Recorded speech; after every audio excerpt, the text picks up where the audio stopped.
Hello. This is Cameron Brain with the Social at Scale podcast. I am the CEO and co-founder of Everyone Social. And for today's episode, I wanted to talk about changes in marketing.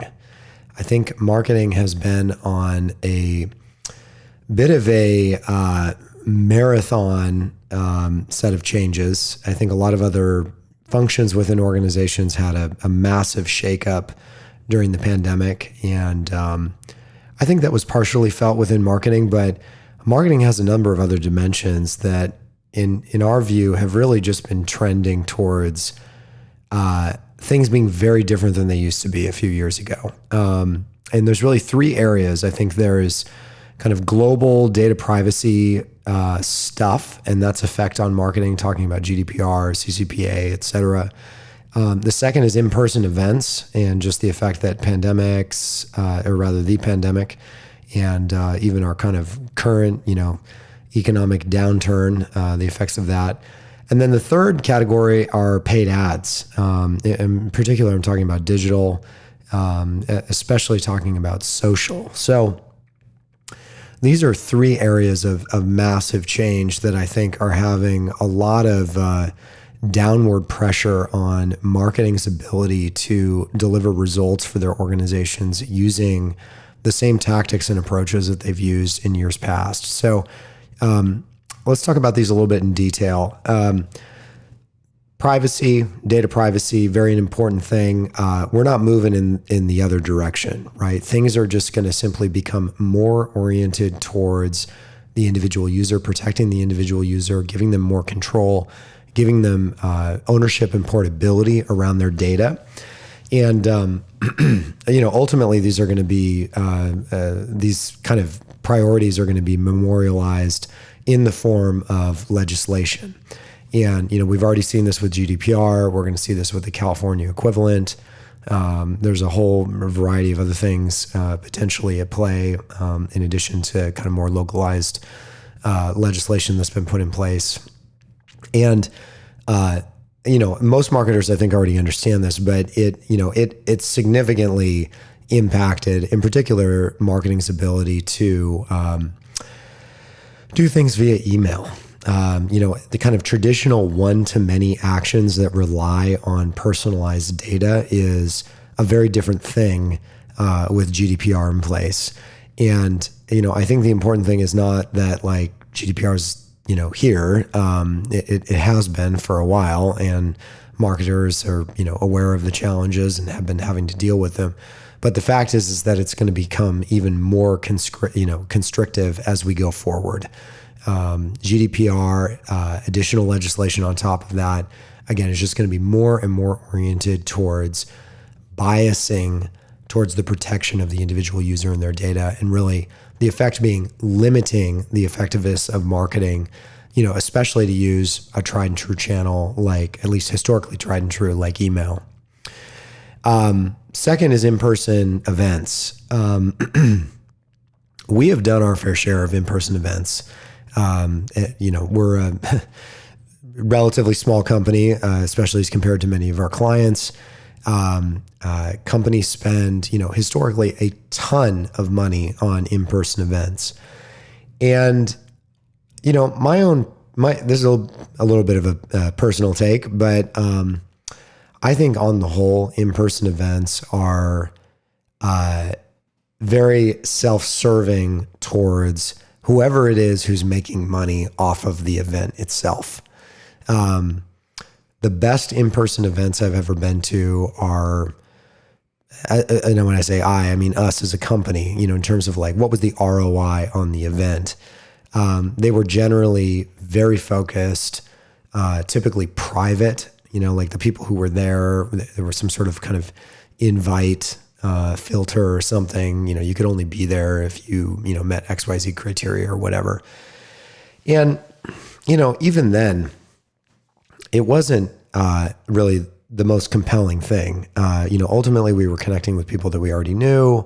It was a good opportunity to see a bunch of people in the same place, and maybe there's some case for kind of some level of cost efficiency there or whatever. But, my My view of in-person events is that, for many, it's basically an excuse to have a company paid vacation.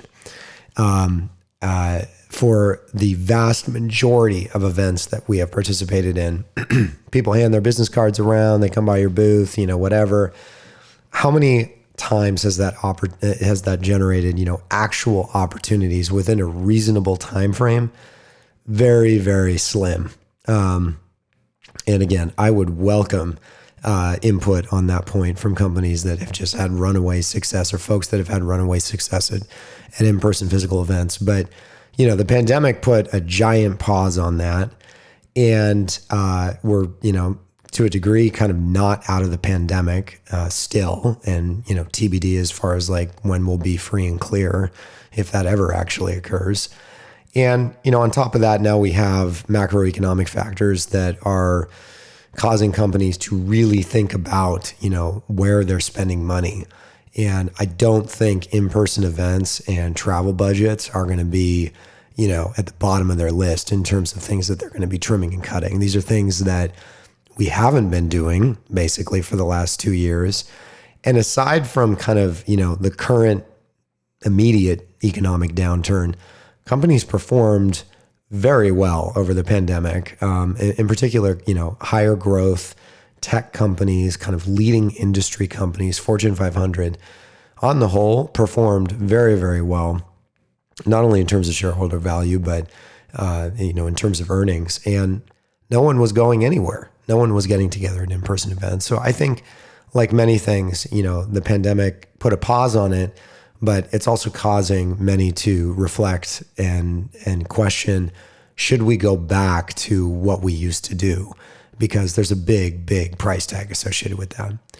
The third category are paid ads, which the world has seemed to be, drunk on for the last 10 to 15 years. I mean, really, I would say, this is, there's probably someone out there who has, a far deeper knowledge of history around kind of online ads. But, let's just say for all intents and purposes, since kind of the arrival of Google, right, where there was a mechanism online by which anyone with money, could go and reach a seemingly targeted audience that was, as large or perhaps as small as they wanted.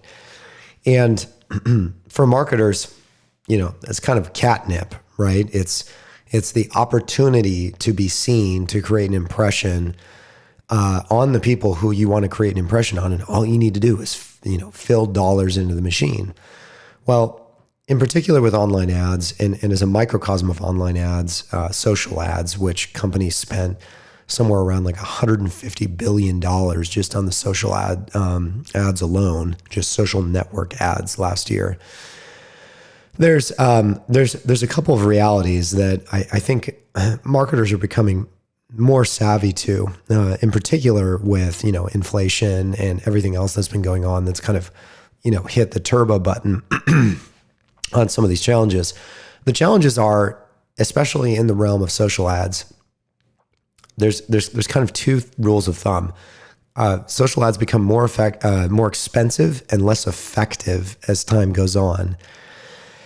And, the reason is that all of these social networks need to continue to drive their own shareholder value. They need to continue to put up user growth. User growth comes before advertiser growth, comes before revenue growth.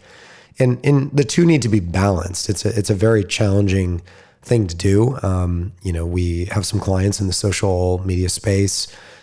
Once upon a time, I was on the team at Reddit when it was much, much smaller than it is today.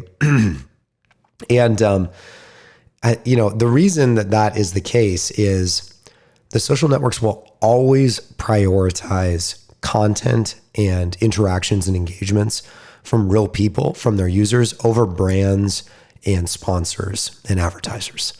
And I think we can all understand why that is as a user. For a network, Twitter, LinkedIn, Facebook, name your network, Snap, Reddit, their existential crisis is losing or going into the negative on user growth, retention, and engagement. Are people signing up? Are they using it? Are they doing the things that that platform wants them to do? And are they coming back and doing it all over again on a relatively high frequency? And, the fact of the matter is, the more ads you see in your experience, the less you come back, the less you want to use that platform, the less you refer it to your friends. And that whole activation, retention, and engagement wheel just slows down until it finally stops and potentially starts rolling in the other direction. And, but at the same time, they also need to continue to put up revenue growth numbers. And so it becomes this very challenging reality in which they need to give the users the thing that the users want that's going to drive acquisition, retention, engagement. And they need to put up increased revenue numbers. So how do you do that? Well, you increase prices and you decrease inventory. So, that's why, as an advertiser, as a marketer, from Google, stepping outside the social realm, all the way to all of the social platforms, everything just simply becomes more expensive over time. And by virtue of that, becomes less effective. So, I think this is a really, really challenging reality that marketers live in today. I mean, again, between legislation, GDPR, et cetera, lack of in-person events, and frankly, bringing into question were they even worth it to begin with, and all of the changes associated with paid ads. Where do we go from here, right? This is very, very different than it was 5 years ago, where you could blast emails, ads were cheap. It was generally accepted that in-person events, worked, and you could at least secure budget for them, et cetera. To today, where not only are all these things very different, but they're trending towards being even more different and difficult. And, I don't know that we have some perspective. It's not, we don't know where this is going to land per se, but we do have some view into our clients that are doing good things and being innovative and are leaders in their space. And what we see more and more is marketing serving as a supporting role to, in particular, really the frontline folks, especially sales, to the degree the company is, engaging in recruiting as well. But, rather than kind of the one-to-many and having marketing lead out and sales and recruiting, to a degree just being kind of the recipients or benefactors of what marketing produces. In many cases, it's also now about arming the salespeople and the recruiters to, yes, be effective salespeople and recruiters, but to also engage in the activities of marketing, be it products and services or, the employer brand, at a more kind of atomized level within their own network, to the people that they're connected to or the people that they want to be connected to. I think it's going to be very interesting to see where things are headed over the next few years. I think it is going to be absolutely critical for marketing organizations to figure out where they fit in this new landscape. And I think really the key is going to be around the enablement of individuals, and in particular, enabling those individuals within the organization through really more one-to-one interactions and engagements, of which, there are a variety of channels. Social is, quite possibly the biggest and most effective, at least across the board, as far as like organizations of different types and industries are concerned. But I think it's going to become increasingly difficult